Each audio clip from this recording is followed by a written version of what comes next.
¿Qué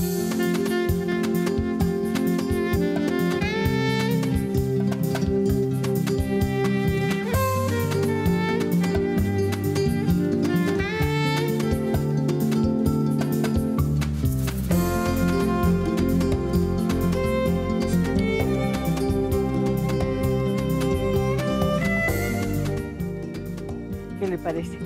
El tiempo pasó muy rápido y una vez más le doy la bienvenida aquí en nuestro estudio de Canal 11. Por cierto, déjeme decirle que estamos en Carpio, una calle donde todavía las jacarandas están plenas de flores. Claro, la luz es azul.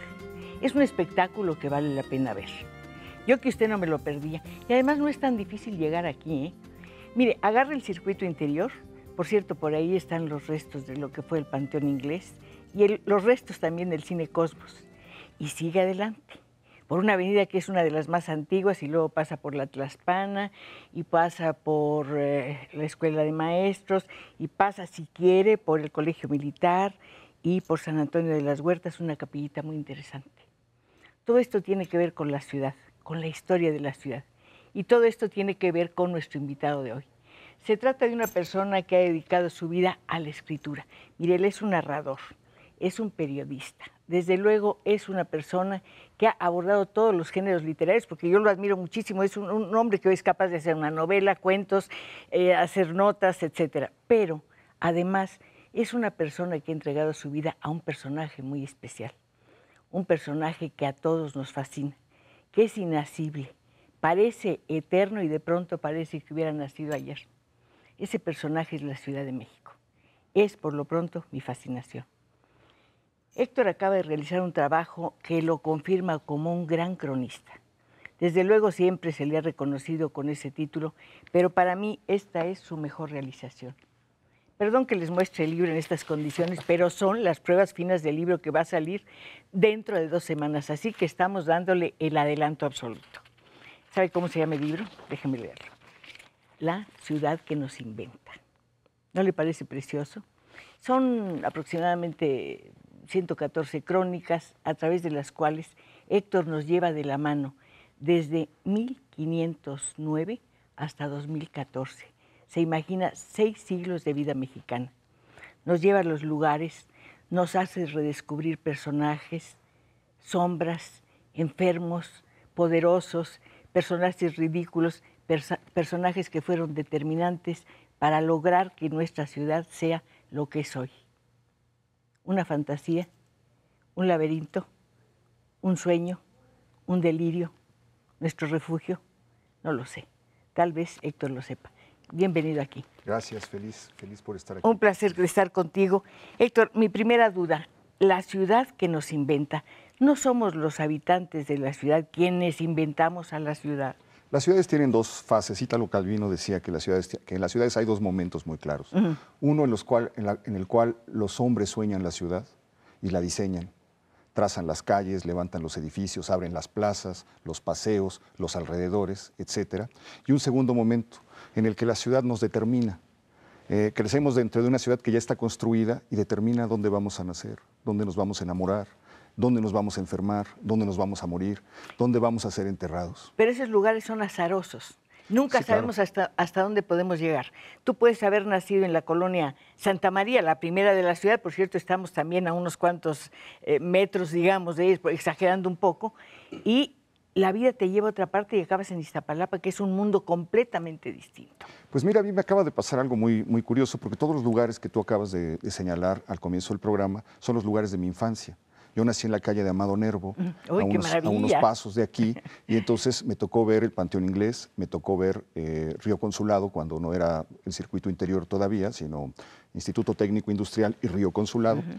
Y Melchor Ocampo se llamaba la calle. Me tocó ver el Cine Cosmos. Estudié en la escuela que acabas de citar, la Escuela Normal de Maestros, ahí estudié la primaria. Entonces, sí, la ciudad nos lleva de un lado a otro y al final inesperadamente nos hace volver al origen. Pero hay algo. Podemos salir de una colonia hoy, supongamos, regresar dentro de a lo mejor un año y ya no es la misma, ¿eh? Pues una de las fatalidades de la ciudad es su carácter efímero. Esta ciudad. Esta ciudad sobre todo, es una ciudad que ha sufrido sucesivas transformaciones, es una ciudad, a mí por eso me gustan mucho las fotografías de la ciudad, tomar fotografías de la ciudad, porque tal vez sea la última fotografía de algo. Es tan brutal, Manuel Paino escribió alguna vez que irse de la Ciudad de México 10 años y volver, y eso lo escribió en 1880 y tantos, irse 10 años y volver, creaba la impresión de volver a una ciudad distinta, ese mudar de edificios, ese derribar de cosas para ir, lo cual habla también de una ciudad que es como un organismo vivo. Lo que pasa es que esta ciudad ha sufrido distintas fatalidades. Ha sufrido el odio del gusto, de la estética, de la ideología. De la mano del poder, de la voracidad, de la corrupción y de la ignorancia. Así es.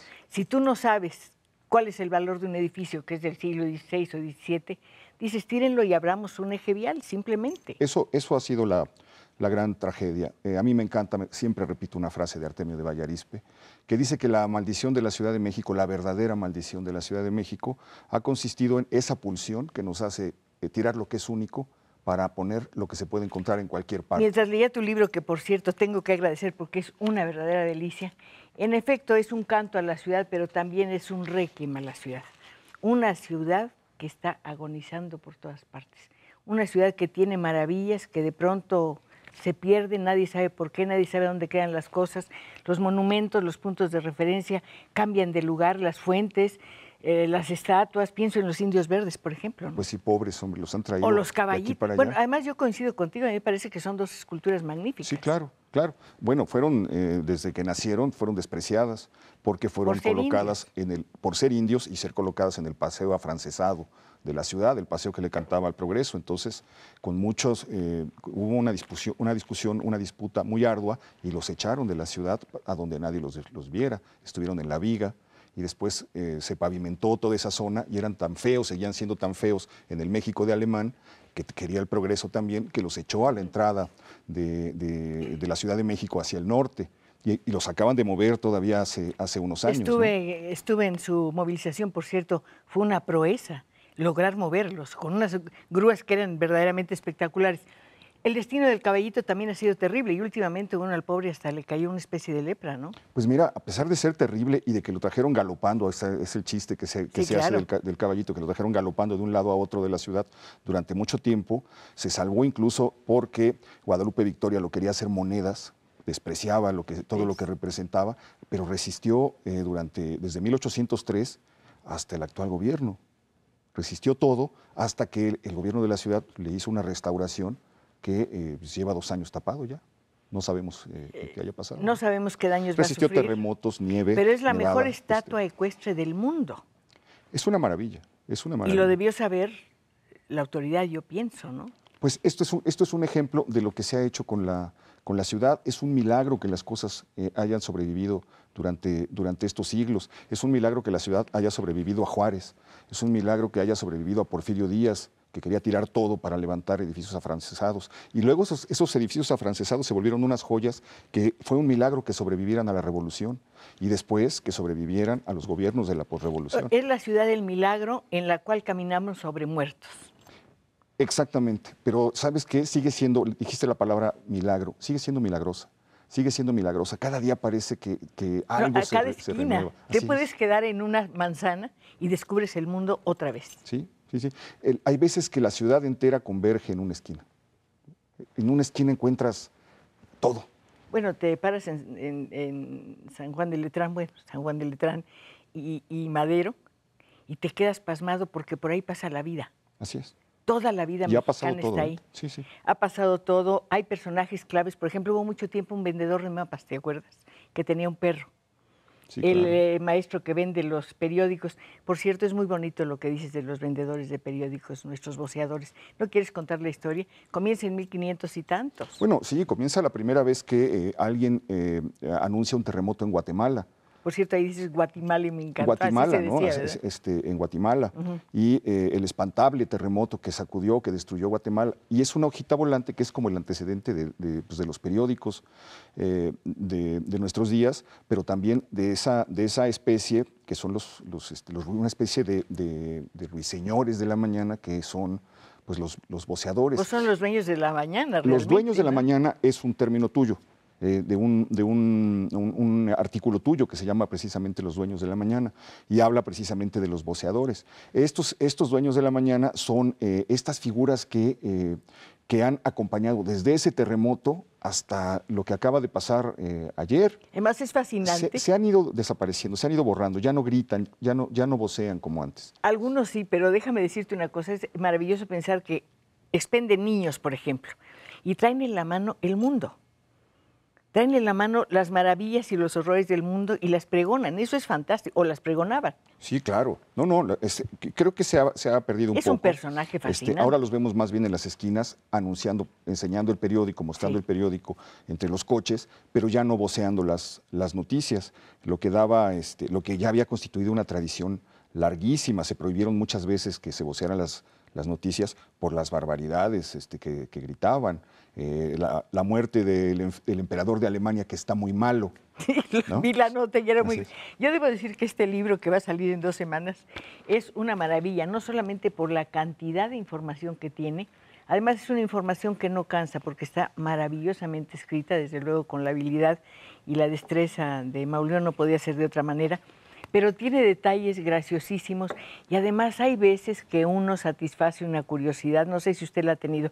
Pasas por un edificio, ves una ventana y dices, qué ganas de asomarme por esa ventana. Y tú me permites asomarme a las ventanas pequeñas o grandes de esta ciudad, esas ventanas que ahora se llaman arqueológicas, muy interesantes. Sí, bueno, se ha abierto ese espacio que son como ventanas al pasado, pero también todos los edificios de alguna manera son una ventana a otro tiempo. La gran maravilla de esta ciudad es que distintas épocas están coexistiendo simultáneamente. Y en una misma calle uno puede atravesar 6 siglos. Es fantástico, ¿no? Sí. A mí me encantaría que nuestros amigos que nos acompañan y que siempre están invitados a que lleguen a nuestro estudio a través de las líneas telefónicas, hicieran uso de esas puertas, llegaran aquí y nos dijeran cómo conocieron la ciudad, cómo la viven, cómo la han vivido, qué les recuerda, cuál es el barrio que más los apasiona, cuál es la calle que más les gusta. A mí hay una que me encanta, que es la calle de Margil, remota, perdida, la calle de Zapata, Correo Mayor, Moneda, toda la parte del centro. La parte de atrás del Palacio Nacional es muy misteriosa. Perú y Cuba, por supuesto. Gracias por descubrirme la fachada posterior del Palacio Nacional. Que es la olvidada, la que no vemos. La maravillosa, que hay que ver con más detalle. Yo tengo que ver, ya nos llegaron voces. ¿Quieres saber de qué se trata? No, tengo que hacer un corte. Bueno, una de las voces dice, aquí hay un corte, tengo que respetarlo. Ni modo, pero luego vuelvo.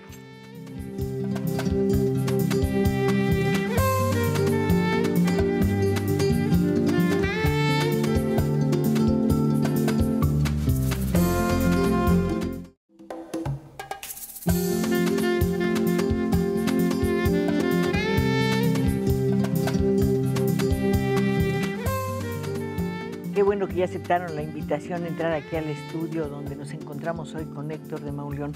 Hay felicitaciones por su conducción para el programa El Foco, naturalmente, y yo me sumo a esas felicitaciones. Gracias. Vamos a ver qué más te dicen. Ofelia Moyano, hablo para felicitar a Héctor de Mauleón por su libro y por su programa El Foco. El libro, quiero advertir, no lo va a encontrar en la librería ahora. Aparece en 12 semanas, mire, aquí no miento. Ya me dijiste que en 2 semanas. Sí, 2 semanas. Es cal y arena y es la ciudad que nos inventa. Aquí está. No le puedo... ¿Qué tendrás en la portada? Un mapa de la ciudad de 1860 y tantos. Ajá. Y unas huellas como del códice de la tira de la peregrinación, unos pies recorriéndola. Marta Melgoza, felicitamos al señor Héctor, sus programas son súper interesantes, somos la pareja que nos tomamos una foto en Tacuba, cumplimos 44 años de casados, muchas felicidades. Lucía Vázquez, felicitar a la señora Pacheco por su invitado. Al señor Héctor de Mauleón quiero decirle que lo admiro y siempre veo su programa del Foco, que es instructivo, interesante y muy educativo. Coincido con lo de las jacarandas porque vivo cerca del Canal 11 y es un tapete hermoso, es un regalo que nos da esta ciudad cada año y muchas personas preguntan, ¿cuál es jacaranda? Armando Becerril, felicitación por el conocimiento y por el talento que ambos poseen. Mire, yo no poseo ningún talento, poseo, eso sí, una fascinación por la ciudad desde el día que la vi, desde que la conocí. Tú naciste aquí, Héctor. Así es, sí. Este es tu barrio. Este es mi barrio, este es mi rumbo, fue el lugar en donde en donde crecí, en donde me fogué, en donde vi las primeras cosas terribles. Me tocó ver el halconazo del 71 desde una ventana. Sí. Me tocó ver la construcción del metro. Uno de los recuerdos más lejanos que tengo es las historias de lo que estaban desenterrando cuando estaban abriendo los túneles a lo largo de la calzada México-Tacuba, donde había sido la noche triste, y el tejo de oro que había aparecido por ahí, las armaduras, los cascos. Todos esos relatos habitaron mucho la mesa familiar, porque vivíamos a una cuadra donde estaban haciendo todo eso. Los relatos de un fantasma, de un conquistador que andaba recorriendo Santo Tomás y Santa María. Bueno, hay que decir que esta ciudad está llena, según todos los testimonios de las personas que encontramos en la calle, de fantasmas. Siempre está la mujer que llora, el niño que gime por su mamá, pero también está la Llorona. Yo nunca pensé que el relato, la leyenda de la Llorona, fuera tan remoto. Prácticamente es la primera historia de terror que se cuenta. Y es anterior a la llegada de los españoles. Aquí data de 1509, ¿no? Es uno de los primeros augurios que se dice que tuvo Moctezuma y que anunciaban que se iba a terminar el mundo azteca, que iba a terminar ese universo. Y una de esos augurios decía que había una viejita por las noches, caminando por Tenochtitlan, aullando y diciendo: hijitos míos, ¿a dónde os llevaré? Esto va evolucionando con el tiempo, toma los elementos de la legendaria europea, los elementos moralizantes. Era una mujer mala, mató a sus hijos por amor, etcétera. Y entonces se va haciendo la leyenda que conocemos como la leyenda de la Llorona, pero es anterior a los españoles. Pero es una ciudad llena, insisto, de fantasmas. Una ciudad tan real, tan grande, y te digo, no hay edificio antiguo que no tenga un fantasma. Eso y los pasadizos. Esos que se supone que recorren de Palacio Nacional a Tlatelolco, a donde tú quieras. Tú puedes inventar cualquier pasadizo. Es decir, hay una ciudad subterránea, no nos basta la que vemos, necesitamos otra. Así es, y es algo muy antiguo también, es algo que además tiene un origen fascinante, porque se materializan realmente cuando viene en 1861 la reforma y empiezan a tirar los conventos. Y entonces cuando comienzan a tirar los conventos y comienzan a encontrar, se encuentran las momias, la momia de Fray Servando y las otras momias que estaban en los muros de Santo Domingo, comienzan a encontrar en las tumbas tesoros, que reporta la prensa, fue que los frailes se enterraban antes de irse en las tumbas y comienzan a encontrar como pasadizos. Y entonces ahí comienza una leyenda que dice que nunca se ha podido comprobar, que es prácticamente imposible que se pueda comprobar hoy, que dice que había pasadizos, túneles secretos que conectaban del Palacio de los Virreyes a la Catedral, de la Catedral a los conventos, de la Inquisición a distintos lugares. Pero siempre es para establecer el diálogo entre las fuerzas del poder, entre los representantes del poder. Claro. Nunca es para que el pueblo huya o se salva. No, es para ocultar, precisamente en un momento de una revuelta, para poderse, o para enterrar cosas, o para dejar cosas que los otros no deben saber. Que esa es otra cosa muy fascinante de esta ciudad. Yo creo que el mito sobre el que se funda la Ciudad de México es el tesoro perdido de Moctezuma en la Noche Triste, porque nunca vuelve a aparecer. Y entonces ahí queda la noción de que eso está en algún lado, de que alguien lo tiene, de que o lo escondieron los aztecas o los tlatelolcas, y luego se cree que lo escondió Cortés, que Cortés lo tiene, y luego viene el hijo de Cortés y se vuelve a correr el rumor de que viene a recoger el tesoro. Y entonces la ciudad crece sobre la idea de que hay un tesoro fabuloso que vio Pedro de Alvarado en las casas viejas de Moctezuma y que se llevaron y que se repartieron en la Noche Triste y que perdieron en los puentes de México-Tacuba, y ese tesoro no volvió a aparecer. Y hay leyendas desde el siglo XX que siguen hablando del tesoro de Moctezuma. Se dice que se desecó el lago, o desecaron los lagos de Texcoco para buscarlos en tiempos de Carranza y de Obregón, que se empezó todo eso. Hay leyendas que dicen que en tiempos de Alemán fue encontrado, etcétera, ¿no? Una de las cosas también fascinantes de este libro es cómo va enhebrando la historia. Nos puedes llevar del siglo XVI al XX y luego regresar al XVI. Y estaba yo pensando en una historia muy bella que cuentas en este libro, que es la historia del conquistador anónimo, ese hombre valiente que desciende por el Popocatépetl.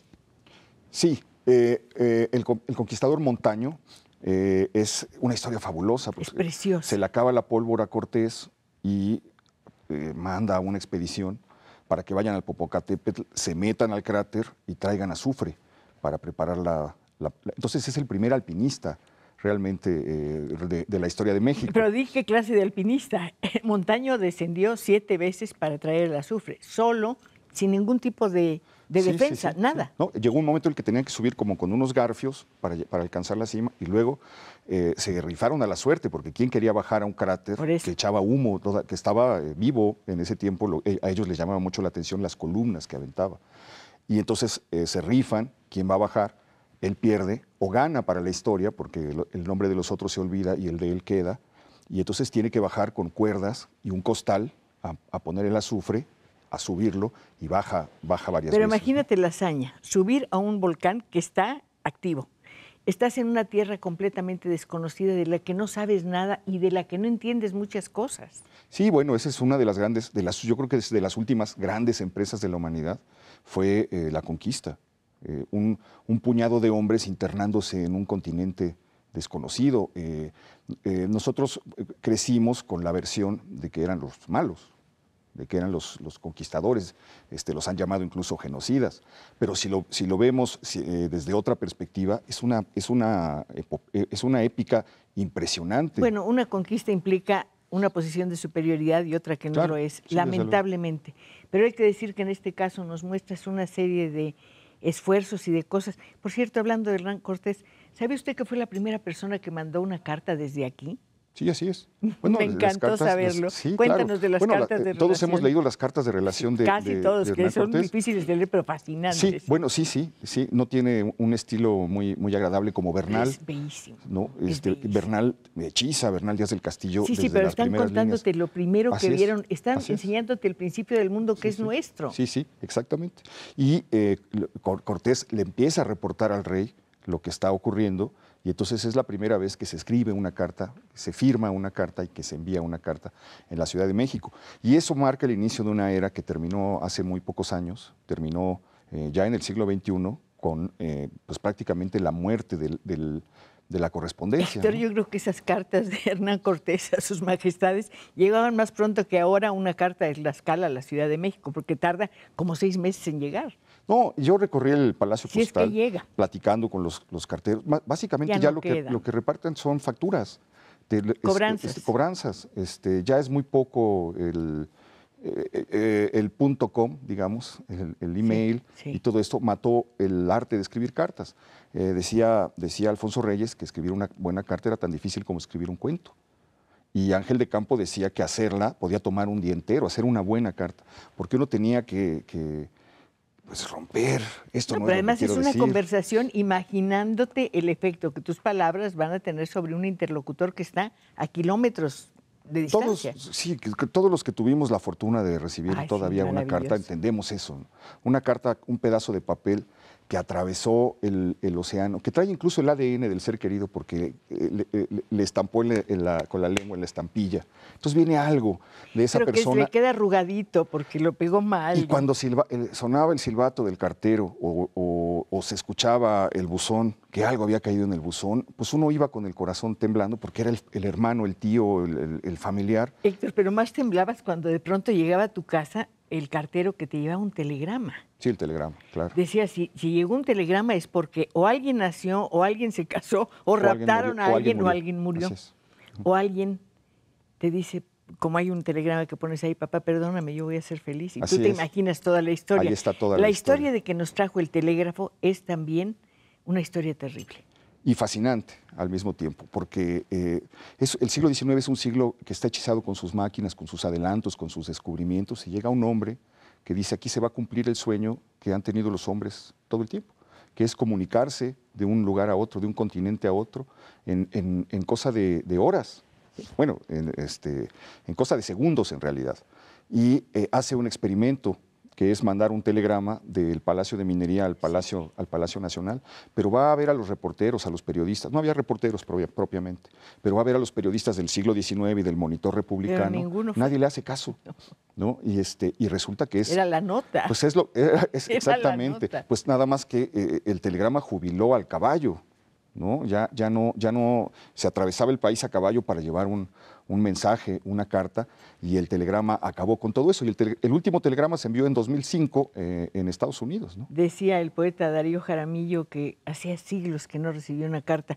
Tuve la tentación de mandarle un sobre nada más con su y con un papel blanco, nada más para que tuviera la ilusión. La última. De tener un sobre. Es que significaba todo.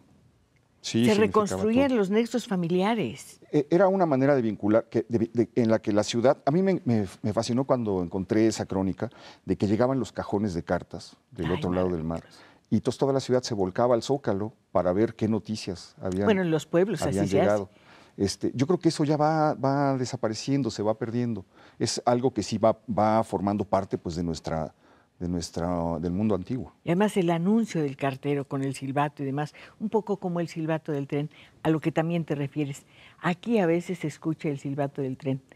Me visita y me trae muchísimos recuerdos, como usted que nos acompaña en este estudio de Canal 11. Nos vamos a un corte, ¿sí? Regreso enseguida.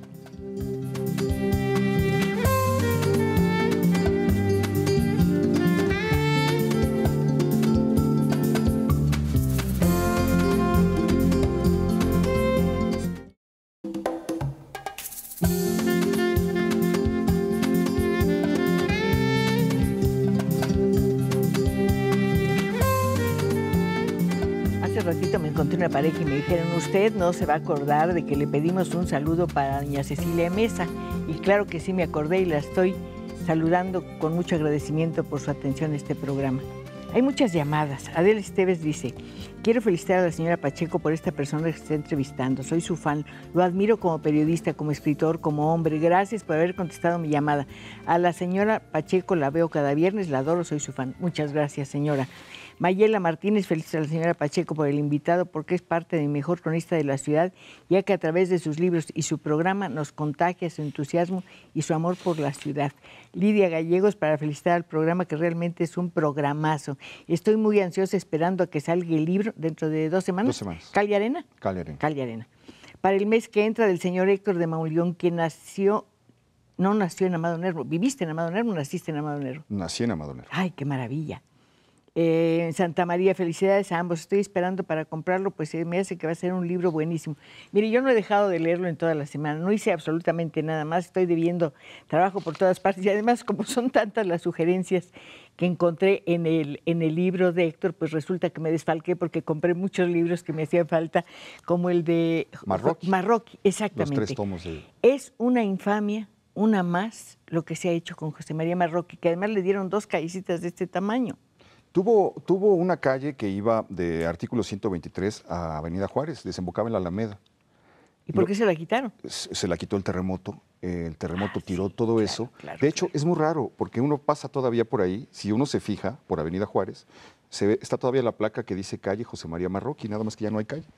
Hay las rejas de la Secretaría de Relaciones Exteriores y un patio muy largo que fue antiguamente la calle, y entonces cortaron toda una cuadra, y le quedó solamente un pedacito. La calle a un cronista que dedicó toda su vida a rescatar el pasado y la memoria de la ciudad y nos entregó un libro único, porque no se ha vuelto a escribir un libro como el de José María Marroquí, esos 3 tomos de la Ciudad de México. La ciudad le recompensó entregándole solamente una calle escondida. No, pero además ocurrió algo terrible con el manuscrito, sí, claro, se quemó. Se quemó. Cuéntanos eso también. Pues la imprenta La Europea estaba en donde hoy es Bellas Artes. Sí. Ahí, después de que tiraron el convento de Santa Isabel y antes de que se hiciera el Palacio de Bellas Artes, hubo muchas tiendas. Ahí estuvo, por ejemplo, la primera central telefónica que hubo en la ciudad. Cuando llegó el teléfono, llegó ahí a Bellas Artes. Y ahí a un ladito estaba la imprenta La Europea, que ocupaba la planta baja y el dueño vivía en la parte de arriba. Y parece que un velador provocó con un cabito de vela. Eso pasaba mucho en la Ciudad de México antes.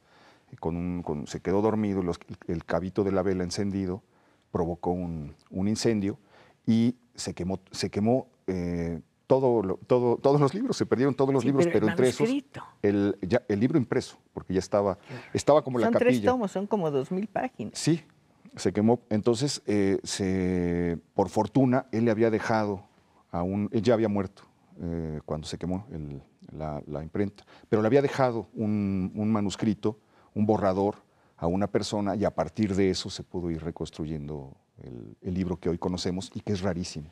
Que debería reeditarse, porque yo creo que, como tú dices, el mejor anunciante del futuro es el pasado.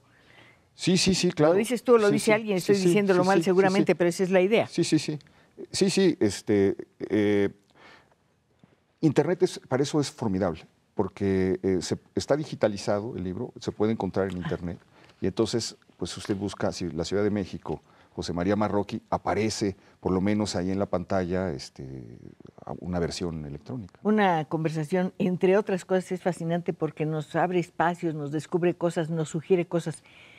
Yo les sugeriría a nuestros amigos que se acercaran a Guillermo Prieto y a Las Memorias de mis tiempos, que es uno de los libros más fascinantes que puede haber. Pues es uno de los libros entrañables. Ay, es maravilloso. Donde la Ciudad de México desfila. Escrito por un testigo del siglo XIX, un hombre que vivió muchos años. Un hombre honesto y digno, que eso es muy importante. Un hombre que fue secretario de Hacienda. Por él pasó toda la desamortización de los bienes de la iglesia. Todo el dinero. Es el pago de deudas, etcétera. Pasó todo el dinero y no se quedó con un peso, murió en la pobreza. Es un ejemplo de verdad, de dignidad, de entrega, de amor a la patria. Combatió contra la intervención norteamericana, contra la intervención francesa. Y además es un hombre que todos estos cronistas le dan valor, el valor que tiene la palabra. La palabra es más poderosa que las piedras. Se cayó la ciudad, una parte de la ciudad, y ahí están los testimonios. Así es. Que la salvan y la rescatan. Otra de los capítulos, de las crónicas, bellísima, es lo que mencionas del Saús, que está en el Teatro de Coyoacán. En el estacionamiento. En el estacionamiento, el Saús más famoso de la literatura. De la poesía mexicana, sí. Gracias a José Juan Tablada, que es un poema Tablada, que lo precioso. sembró y que se enamoró de él y le dedicó ese haiku, tierno Saús, casi oro, casi ámbar, casi luz. Es perfecto. Es perfecto, sí. Y él deja en sus memorias escrito que cuando hizo su jardín estableció una Además conexión. Dialoga con ellos. Estableció una conexión las con los árboles. Era un poeta, desde luego.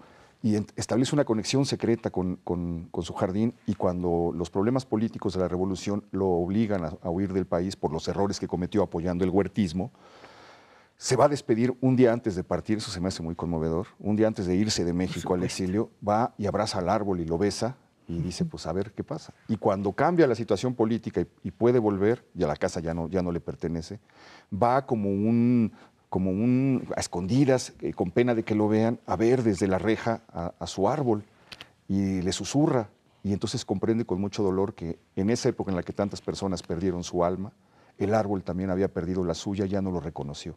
Y entonces dice que con un nudo en la garganta y con lágrimas escurriéndole, se sube al coche y se va tristísimo porque perdió su árbol. Ese árbol se quedó tristísimo porque lo visitaste. Y aunque tuviste la tentación de abrazarlo, te dio vergüenza y no lo hiciste. Porque estaba ahí el guardián del estacionamiento. Voy a ir y voy a abrazar al árbol. Valdría la pena hacerlo. Sé que está al centro del... Tablada tiene otro poema precioso en El jarro de flores sobre el saúz. Se ve que es un árbol que le encantaba. Sí. No sé si es el mismo árbol. Él se enamora de eso cuando hace el jardín de la casa de Coyoacán, y es una referencia muy larga en sus memorias. Habla muchísimo de la construcción del jardín, de su orgullo de propietario, pero después de ese misterio que le empieza a pasar, que es establecer una relación con las flores. Pero es una relación llena de ternura, llena de poesía y de igual a igual. Sí, así ¿verdad? Tuve que tomar esta nota, no acostumbro a hacerlo, la estoy leyendo en este momento, porque hay un personaje del que yo jamás había sabido nada y me parece una de las figuras más importantes del libro, que es el padre Ajofrín. Ese señor da una descripción del México de su tiempo que es exactamente igual a lo que está pasando ahora. Es el México de hoy. Sí, es una persona que viene en el siglo XVIII. ¿Quién era él? ¿De dónde vino? Es un fraile que viene a pedir limosna para una orden, a hacer un servicio, y en eso se avienta el viaje y comienza a ver esta ciudad que es tan sorprendente. Por ejemplo, pues dice que los volcanes en lugar de fuego tienen nieve. Para empezar, es el primer contraste que encuentra, ¿no? Solamente un extranjero puede ver eso, puede descubrir esas cosas, pues estamos tan habituados. Muy importante la visión de los extranjeros siempre, en cualquier lugar. Ha sido fundamental. Sí. Bueno, creo que la identidad, la idea de la identidad la dejaron los litografistas y los pintores que visitaron México en el siglo XIX y nos dijeron, así son sus trajes, así son sus costumbres. El Paseo de las Cadenas que tú mencionas. Exactamente. Sí. Que es maravilloso. Y bueno, pues este Casimiro personaje... Castro es, ¿verdad? Es de Castro, sí. Pero bueno, el Castro era... Sí, pero de todas maneras, esa imagen es de las que más dice bellas. el Paseo de las Cadenas, que era una maravilla, verdaderamente. Sí. Los árboles, la luna ahí. La catedral. Y entonces este personaje pues dice, pues unos andan, es un México extraño, dice, unos andan siempre a caballo porque no saben andar a pie y otros andan siempre a pie porque no conocen un caballo. Entonces, y nunca lo van a tener. Un México de desigualdades inmensas, no es abismales. Como ahora. Es sorprendente, es sorprendente, lo poco que ha cambiado en lo esencial. Todo concentrado en unas cuantas manos y todo lo demás entregado a, pues, a lo que ha sido el México olvidado, el México oscuro. Pero es tremendo no aprender la lección, porque ya ha pasado muchas veces, pasó en el virreinato, pasó en el siglo XIX, pasó en el porfiriato, sigue pasando. Ese México olvidado, un día se harta y sumerge en unas espirales de violencia al país. Ese México cíclicas. Olvidado y oscuro, yo creo que está también en buena medida en el Plequillo Sarmiento. Sí, claro. Que es uno de los grandes, claro. Está prefigurado el mundo de los olvidados. Exacto. Y el mundo de los barrios, la pobreza. Y yo creo que en ese sentido, si pensamos en la ciudad oscura, recóndita, tenemos que pensar en hacerle justicia a un escritor que nadie quiere, que es Federico Gamboa. Pero yo pienso que Santa es una gran novela y que la descripción que hace de la ciudad es digna de cualquier... Bueno, habría que quitarle unos cuantos adjetivos, pero la descripción que hace de la ciudad vieja, o por ejemplo del mesón donde se refugia Santa por última vez con un tipo desconocido con el que pasa 5 noches o no sé cuántas, pues es un lugar fantástico, ¿no? Yo creo que Santa es una... Hay una serie de novelas, necesarias, necesarias para entender la evolución de la Ciudad de México, para amar la Ciudad de México, para comprenderla. Comienza, yo creo que en El Periquillo está mucho. La gran novela. Creo que la gran novela... Los bandidos también. El siglo XIX es Los bandidos de Río Frío. Sí. Es una novela clave, decisiva. Creo que después uno puede recorrer a Vasconcelos y a Martín Luis. En la sombra del caudillo está una ciudad espléndida, una ciudad de Pero México, también está en Nervo. En el Ulises criollo. Como estoy pensando cronicada. Estoy pensando más bien como en novelas, ¿no? Sí. Bueno, en Ulises criollo la descripción que hace del centro es fantástica. Es formidable la Ciudad de México que está retratada en esas memorias, aunque el tema es otra cosa. Sí. Y bueno, pues ya seguimos, si seguimos avanzando, pues está desde luego la ciudad de Fuentes. Maravillosa. Está la ciudad de Pacheco, la ciudad de José Emilio Pacheco, forma parte de esa tradición. Y está la ciudad de José Agustín y La Honda. Yo creo que hay una serie de novelas centrales donde uno puede, leyendo 10 novelas, se puede dar una idea. Te oigo y pienso que estamos hojeando un álbum de familia. Eso es. Al que le faltan fotografías. En Los bandidos de Río Frío es la foto de un bisabuelo, de un tatarabuelo, y uno lo puede leer, porque además cuando lo oye hablar, parece que es precisamente un viejito el que está contando, con una bondad y una curiosidad y una paciencia y una tranquilidad, algo, ¿no? Tú tienes paciencia para mis preguntas, yo te lo agradezco mucho. No, hombre, gracias. Tú mencionas un teatro que está aquí en la Colonia Guerrero, si no mal recuerdo. No, en Santa María la Ribera, el Teatro Bernardo García. Sí, ese teatro cuando lo vi, y por casualidad lo encontré, no sabía que fuera tan importante. Ahí vivía una familia bohemia, ellos cantaban y hacían teatro y me dejaron entrar, pero nada más hasta un punto. En ese punto está un corte. ¿Otra vez? Sí, otra vez.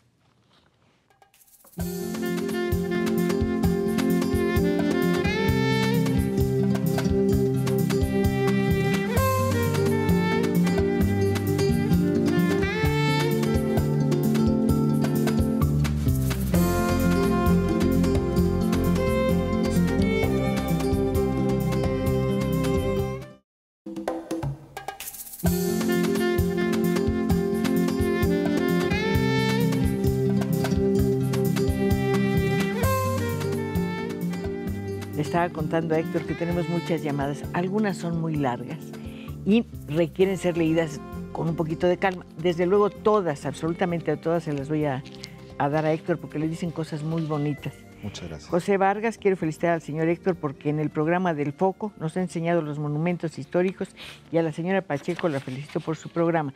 Esta es una de las larguitas, de Los Ángeles Contreras, mire de qué tamaño es, se la voy a dar a Héctor con mucho gusto. Esta está completita la página, que me encanta, es como haber recibido cartas, estoy completamente feliz. Sí, Familia Carrera, felicito a la señora Pacheco y a su invitada. Nos gustaría saber dónde podemos encontrar o comprar nosotros que vivimos aquí en San Luis Potosí su libro. Bueno, cuando salga me imagino que... El sello es Cal y Arena, no se lo olvide, es facilísimo y los libros están bien impresos y no son tan caros, ¿no? No. Jaime Felipe, una felicitación al señor Héctor y decirle que por fin pensé que me iba a morir sin conocer una persona contemporánea que hubiera vivido en Chopo, Amado Nervo. Esas calles las recorrí siendo niño y el casco era una laguna de aguas negras.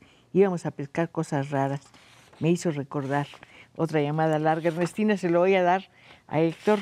El profesor Juan Martín, otra llamada larga. Jaime Monroy, Héctor de Mauleón es un gran personaje de México, nunca será olvidado y nos dejará un gran legado de crónicas de nuestra ciudad. Felicito a la señora Pacheco porque es un gran programa el día de hoy. Muchas gracias. Luis Ontiveros, oye, no te puedo decir sin... Perdón que interrumpa, pero es que tengo muchas cosas que preguntarte. Uno de los capítulos más divertidos es el de las peluquerías. Y ahora son salones unisex o estéticas. Así es, estéticas desde los 70s. Pero las peluquerías tenían una función muy importante. Bueno, hubo un tiempo, claro, es que hubo un tiempo en el que eran dentistas. Perdón que me ría, pero lo cuentas tan gracioso. Eran dentistas y ¿te refieres a eso o te refieres Me refiero a todo. A todo. Eran dentistas y peluqueros, y a veces eran cirujanos, cortaban pies. Pero tenían permiso de la autoridad. Claro, les daban un permiso del propomedicato, tenían que presentar unos exámenes, etcétera. Pero uno podía ir a cortarse el cabello o a sacarse una muela. Y de paso te sacaban las muelas, te hacían lo que fuera necesario. Entonces hay una crónica divertidísima de don Artemio de Valle Arizpe. Es una de las mejores realmente. Yo creo que es la mejor crónica que se ha escrito nunca sobre peluquerías. Pero nunca sabremos por qué en las peluquerías hay ese tubo llamativo de 3 colores, blanco, rojo y azul. Pues está el mito de que un francés que abrió una barbería en la calle de Madero, lo puso y era tan atractivo, tan raro, es muy bonito, que comenzó a ser replicado. De hecho, uno de los barberos más famosos era precisamente un francés, Pierre Micolot, el del poema de Gutiérrez Nájera, que aparece ahí, y que tenía decorado con unos gallos la peluquería, y se usaba que afuera de las peluquerías hubiera un gallo. ¿Por qué un gallo? Es como la mascota del gremio. Ay, me parece una idea muy buena. Perdón que me ría, pero estaba recordando lo que decías, perdóname. Contaba Héctor que su papá, cuando su abuelito lo llevaba a la peluquería, el peluquero le dejaba el pelo muy corto y parecía un sardo de 8 años. Sí, bueno, se usaba el casquete corto y a la broche. Terrible. Entonces, pues era una pesadilla en la infancia ir a eso. Pero había algo muy maravilloso en las peluquerías, que era una mesita llena de historietas o de revistas. Para ti fue muy importante. Yo ahí encontré Tradiciones y Leyendas de la Colonia, que me pintó una ciudad misteriosa, habitada por fantasmas. Yo nunca había oído hablar nada de eso. Era en sepia, ¿verdad? Color sepia, con un personaje que siempre aparecía de traje, ya entrecano, con unos libros y una calavera, y salía hablando de cosas muy raras. En el siglo XVI, en tal calle, entonces era fascinante. Yo pues, no me gustaba ir a la peluquería, pero ya que llegaba me perdía, me gustaba ir a las horas en las que había más gente, el sábado, por ejemplo, a la hora que había más gente, para poder leer durante más tiempo esas cosas, porque en mi casa pues, no me dejaban comprar historietas. Y ahí encontré también Rarotonga, que fue una de las cosas más perturbadoras de esa etapa, pues porque Rarotonga a una generación nos enseñó el mundo. Cuentas también la escena del peluquero, del barbero, afilando su navaja con el cuero. Es una historia. Además te da miedo el filo de esa navaja. Es navaja libre, se llama, ¿no? Sí. Bueno, no daba miedo. Ya que visto así, era peligrosísimo. Un hombre afilando y uno en un sillón prácticamente amarrado. El cine tiene escenas de esta naturaleza, los de gángsters y demás. Nunca falta alguien que le haga el favorcito de rasurarlo para siempre. Pero no, hay personas muy platicadoras tenían esa cosa, eran personas muy platicadoras y que estaban muy enterados de todo. Yo creo que Gabriel Vargas lo tomó el balón al vuelo e hizo el gran homenaje de los peluqueros de la Ciudad de México en Don Regino Burrón. Que era un personaje absolutamente maravilloso. Adorable. Tú nos descubres muchos personajes reales, ficticios, nos permites dialogar con el poder, con la poesía, con el arte en general. Y uno dice, ¿cómo hizo Héctor su investigación? Te describes en un momento dado echado en el suelo mirando por la abertura de una puerta para ver qué descubres allá. Yo lo he hecho muchas veces y nunca he podido descubrir qué hay en ese lugar que es el Pensil. Nunca he podido entrar. Pues no. ¿Era un jardín? Sí, era un jardín. ¿Pero por qué está cerrado a piedra y lodo? Era un jardín del siglo XVIII. Esto es maravilloso. Mira, mientras la ciudad va creciendo y se va volviendo esto pavoroso, José Emilio decía una ciudad gigantesca, gris, monstruosa, en uno de sus poemas que se llama Mal País. Sí. La describía como un mal país. Van quedando pequeños lugares intocados por el tiempo. A mí, por ejemplo, eso me pasó en la Casa Talavera, donde encontré las escaleras que conducían a los embarcaderos del siglo XVI, XVII y XVIII, porque se cegaron en el siglo XVIII, de cuando la mitad de la ciudad era tierra, calles de tierra, y la otra mitad eran calles de agua.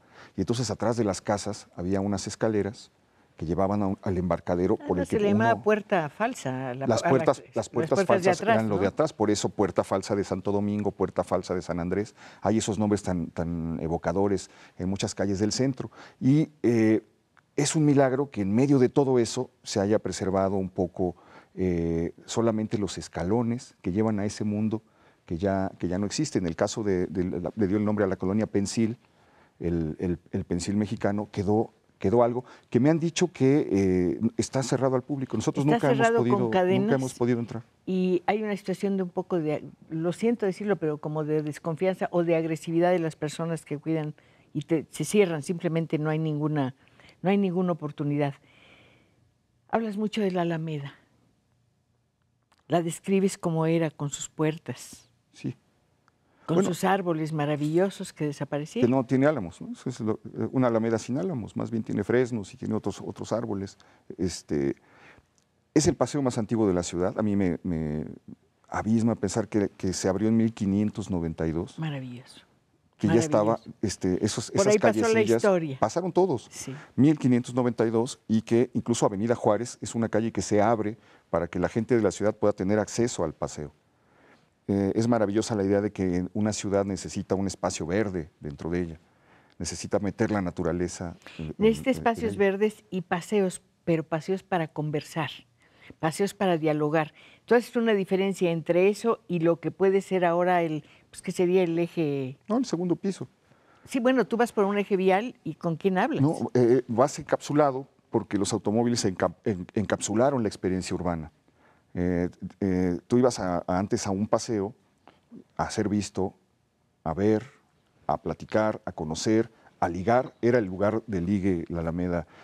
Hay un viajero que viene en 1629 y le maravilla eso, ¿no? Cómo salen las damas con las joyas, con el cortejo de esclavas atrás, y cómo van los caballeros viendo, cortejándolas, cómo se pelean por el menor motivo, salen las espadas y empiezan ahí a combatir, etcétera.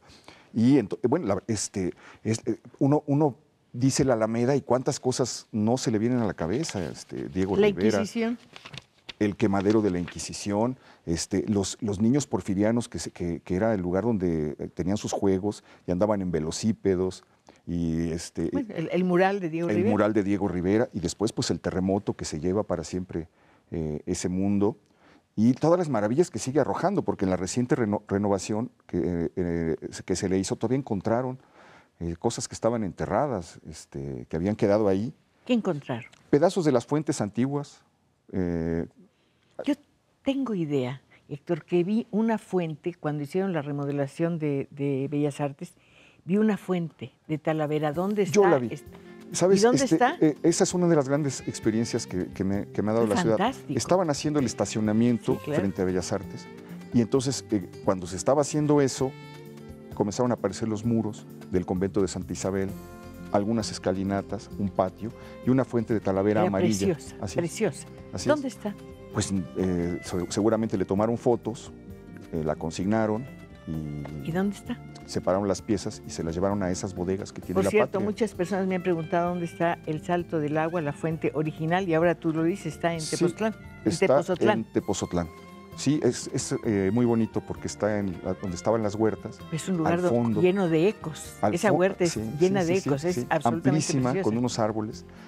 Y uno va caminando por un caminito y de repente encuentra la fuente que acompañó la vida de la ciudad durante 250 años en una huerta de Tepozotlán. Se nos está acabando casi el tiempo. Tú eres un cronista de la ciudad siempre está esperando un cronista. Como tal, ¿cuál es la calle por donde te gustaría caminar y contarte a ti mismo de tus hallazgos? Yo adoro Madero, pero lo que verdaderamente me fascina es toda la parte que está atrás del Palacio Nacional. Roldán esa parte se me hace misteriosa, se me hace desgastada, se me hace como una vieja marquesa, ya en decadencia, como alguien que hubiera tenido un pasado de esplendor y se encontrara en una decadencia atroz. A pesar de todas las cosas y las pérdidas, la Ciudad de México es una absoluta fascinación. Nos ha dado todo: historias, amores, conocimientos y la oportunidad, hoy por lo menos, de conversar con una persona como Héctor de Mauleón. Muy buenas noches, muchas gracias por su atención. Nos vemos el viernes para seguir conversando. ¿Le parece bien? Hasta entonces.